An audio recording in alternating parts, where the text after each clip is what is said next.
இந்த உலகத்தை தேடுவதற்காக வேண்டி நீங்கள் முழு முயற்சி செய்வீர்கள். அதனால் உங்களுக்கு மத்தியிலே பிரச்சனைகள் வரும் என்று நான் பயப்படுகிறேன் என்று நபி ஸல்லல்லாஹு அலைஹி வஸல்லம் சொன்னார்.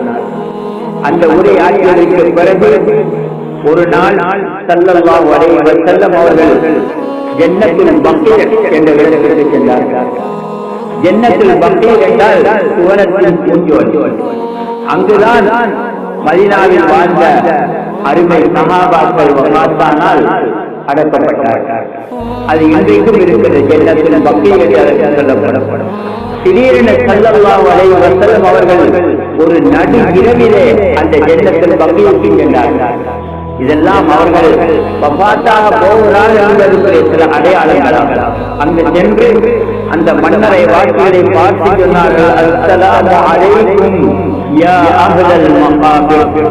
மன்னரைகளில் வசித்துக் கொண்டு இருப்பவர்களே, உங்களுக்கு அல்லாஹ்வுடைய சாந்தியும் சமாதானமும் உண்டாகட்டும். அக்பலத்தில் சித்தல் ஜன்னத்தில் லைலில் முஸ்லிம். கடும் இருள் எப்படி வருகின்றதோ அதே போன்று பித்னாக்கள் வானத்தில் இருந்து இறங்கிக் கொண்டிருப்பதை நான் பார்த்துக் கொண்டிருக்கின்றேன். கபரிலே வாழ்பவர்களே, நீங்கள் எங்களை விட முந்தி போய்விட்டீர்கள். இன்ஷா அல்லாஹ் நாங்களும் உங்களை நோக்கி வருவோம் என்று கூறிவிட்டு வீட்டுக்கு திரும்பினார்கள். சஃபர் மாதம் 29 மதீனாவிலே ஒரு ஜனாஸா இருந்தது. அந்த ஜனாஸா தொழுகைக்கு அல்லாஹ்வுடைய தூதர் சென்று ஜன்னத்துல் பக்கீரிலே அந்த மையத்தை அடக்கிவிட்டு திரும்பிக் கொண்டிருக்கும் போது அவர்களுக்கு திடீரென ஒரு தலைவலி வெளிப்பட்டது. அது கூடி தாங்க முடியாத தலையிலே ஒரு கட்டை போட்டு வைத்துக் கொண்டிருந்தார்கள். அவருடைய மனைவிமாருடைய ஒரு வீட்டில் தங்கியிருக்கும் போது அடிக்கடி சொன்னார்கள், ஐன அன கதன், நாளைக்கு நான் எங்கே செல்வேன், எங்கே இருக்கிறேன் என்று அடிக்கடி சொல்லிக் கொண்டிருந்தார்கள். இது அருமை சஹாபாக்களுக்கு விளங்கியிருக்கிறது. அன்னை ஆயிஷா அவர்களுடைய வீட்டில் இருக்க வேண்டும் என்று விரும்புகிறார்கள் என்பதை உணர்ந்து அவர்களை அன்னை ஆயிஷாவுடைய வீட்டுக்கு ஸல்லல்லாஹு அலைஹி வஸல்லம் அவர்களை விலகிச் சென்றார்கள். எப்படி என்றால் நடக்க முடியாது.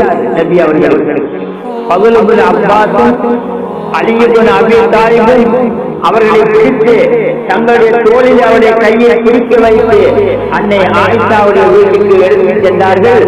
அவர்களுக்கு நடக்க முடியவில்லை. தங்களுடைய 2 கால்களும் அந்த தரையிலே இழுத்துக் கொண்டு போவதை அருமை சஹாபாக்கள் கண்டிருக்கிறார்கள். கொண்டு போய் அன்னை ஆயிஷா அவருடைய வீட்டிலே வைத்தார்கள். அங்கு இருந்தார்கள். சொன்னார்கள், எனக்கு 7 வாளி தண்ணீரை கொண்டு வந்து தலையிலே ஊற்றுங்கள். தோழர்கள் பள்ளியிலே பார்த்துக் கொண்டிருக்கிறார்கள். நான் அவர்களுக்கு ஒரு உபதேசம் செய்ய வேண்டும் என்று சொன்னார்கள். 7 வாளி தண்ணீர் கொண்டு வந்து அல்லாஹ்வுடைய தலையிலே அல்லாஹ்வுடைய தூதர் ஸல்லல்லாஹு அலைஹி வஸல்லம் அவர்களுக்கு ஊற்றப்பட்டது. பிறகு அவர்களுக்கு ஒரு உற்சாகம் வந்து வந்தது. உடனே எழுந்து பள்ளிக்குள் சென்றார்கள். சென்று சும்பரிலே அமர்ந்தார்கள்.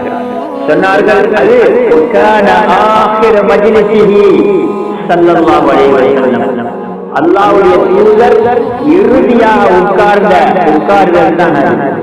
அதற்கு பிறகு அந்த சும்பரிலே உட்கார்வதற்கு நபி அவர்களுக்கு சந்தர்ப்பம் கிடைக்கவில்லை. சொன்னார்கள், ஐயுஹன் நாஸ் இலைலை, மக்களே, தூரத்தில் இருப்பவர்கள் எல்லாம் கிட்டே நெருங்கி வாருங்கள் என்று சொல்லிவிட்டு சொன்னார்கள், லஅனத்துல்லாஹி அலல் யஹூதி வன் நஸாரா, யூதர்கள் மீதும் கிறிஸ்தவர்கள் மீதும் அல்லாஹ்வுடைய சாபம் உண்டாகட்டும். இத்தஹது குபூர அன்பியாஇஹிம் மசாஜிதா, நபிமார்களுடைய கபறுகளை பள்ளிகளாக ஆக்கி வைத்துக் கொண்டிருக்கிறார்கள். எனவே நான் வஃபாத்தானால் என்னை அடக்கி என்னுடைய கபரை வணங்கப்படக்கூடிய இடமாக நீங்கள் ஆக்கிவிடாதீர்கள் என்று கடைசி தருணத்திலே அல்லாஹ்வுடைய தூதர் உபதேசம் செய்தார்கள்.